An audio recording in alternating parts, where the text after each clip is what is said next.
Hi everybody, this is Kefren, your favorite French Canadian. Today I'm gonna do a guide on Atlas Fallen, how to boost your FPS. We're gonna start by Windows, and after that we will go inside of the game.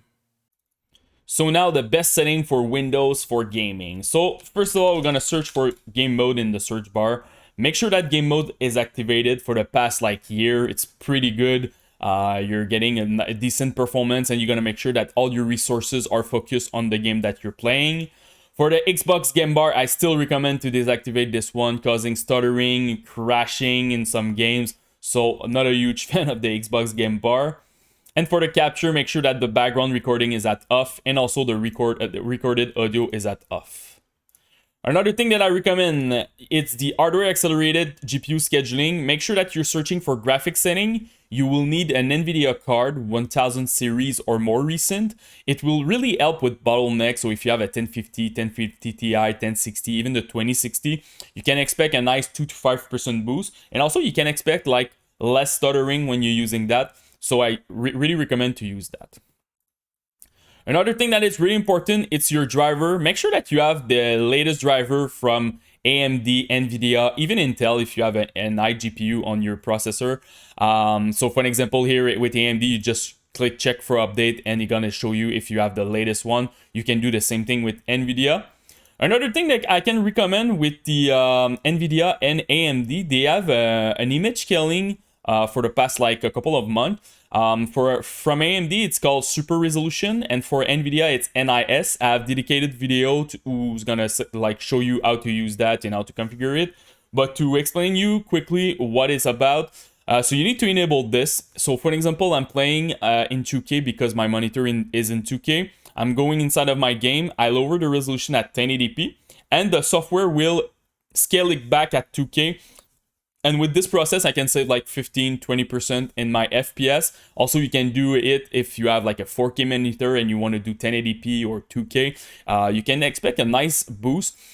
The image quality will not be the same if you compare with native, but in some game it's working very well, and it's very tough to see the difference. So I recommend to use it if you're struggling with your FPS. So if you have an NVIDIA card, just go on your NVIDIA setting, go to Control Panel, open it, go to Manage 3D Setting, and just use pretty much the setting that I'm currently using. Honestly, they're pretty much default.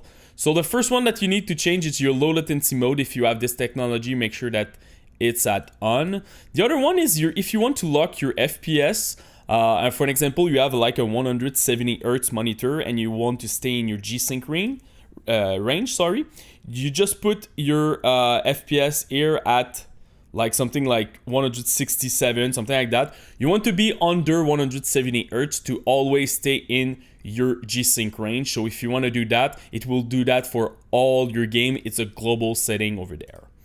So I'm gonna unlock it, and this is pretty much it.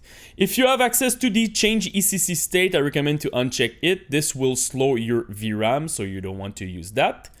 For change resolution, make sure that you're playing native. So if you have a 2K monitor, go with 2K. If you have a 1080p monitor, go with 1080p. And super important, look at your refresh rate. A lot of people are missing this step. They buy a new screen and by default it's at 60. So use the maximum refresh rate that is available on your monitor. The last parameter will be your G-Sync. So I recommend, if you want to use G-Sync, I recommend to, first of all, you need to enable it, and I recommend to use the enable for window and full screen. So if you're playing a game like in borderless mode, it will be applied. Also, you can select just one display screen depending on whatever. If your second screen is not compatible with G-Sync, you will just push it to one monitor. Me, I'm not using it. I have a 4090 for my GPU, so I just want to unlock my FPS. So in majority of the game, I'm getting 250 FPS, and my monitor refresh rate is at 170 Hz. So I just want to lower my input lag, so that's why I just unlock everything, but it really depends on your situation. So this is pretty much it for NVIDIA. Another thing that I recommend, it's your energy profile. So write energy in your search bar, go to power option. Make sure that you're running something like balance or high performance. On a desktop computer, it should not be an issue, but if you're playing on a laptop, really make sure that you're using that or a special profile for performance from your brand like Asus, Dell, or whatever. The thing is, sometimes when you plug your PC in the wall, unplug, using it with the battery, sometimes it stay at power saver and you don't want to use that when you're playing a game. So super important to be plugged in and also to use a proper performance profile. Another thing that I can recommend, it's the Intelligent Standby List Cleaner. This is a software made by the guy from DDU. It's pretty amazing, honestly. It will help if you don't have a lot of RAM in your PC. So if you have 4 gig of RAM, 8 gig, 12 gig, after that, you should be fine. Windows is doing the job properly. So it will free memory and it's gonna make sure that it optimizes your standby list. So what I recommend normally, it's look at your total memory. Here in my case, it's 32. Just divide it by 2. So for me, it's 16. Just press start and it will run automatically. And you just lower the software like that and you're gonna make sure it's optimized. So it's a really good software and also it helps a little bit with stuttering. So I really recommend to use that. One last thing is I have dedicated video on my channel about overclocking CPU, overclocking GPU, depending on your brand and stuff. And it's pretty good because there are basic overclocking guide. I don't touch voltage, so it's pretty safe. You can expect sometimes 2%, 10% boost in your FPS depending on your thermal, depending on your component. But it's something that you need to look at too if you want to optimize your PC for the best performance. So now let's go inside of the game. So first of all, refresh rate, make sure that you have the highest available. By default, it was at 60 for me, and I have a 240 Hz monitor, so super important to look at this.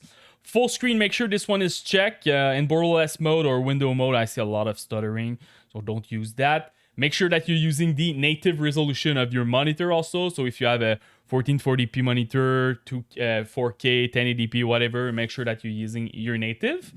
I don't use the VSync. I don't want any input lag when I'm playing a game, but if you have technology like FreeSync, G-Sync, just use that. If you don't like those steering that can appear when you're not using the VSync, just activate it. Honestly, you're not playing Valorant, so it's not a huge deal. I don't limit my FPS. I recommend to limit your FPS if you have some thermal issues. So for example, you're playing this game on a laptop with a 60 Hz monitor. Don't generate like 150 FPS. It will be useless for this type of game. And you can cause stuttering because your CPU and GPU can overheat. So just limit it at 60. Dynamic resolution, I'm not using it. I don't use the super resolution 2. The game looks very blurry when you're using it. The FOV, really important to know. If you go higher, you will lose FPS. So I really recommend do your modification, do my guide, look at your FPS. If you have a decent amount of FPS, you can definitely go higher with your FOV.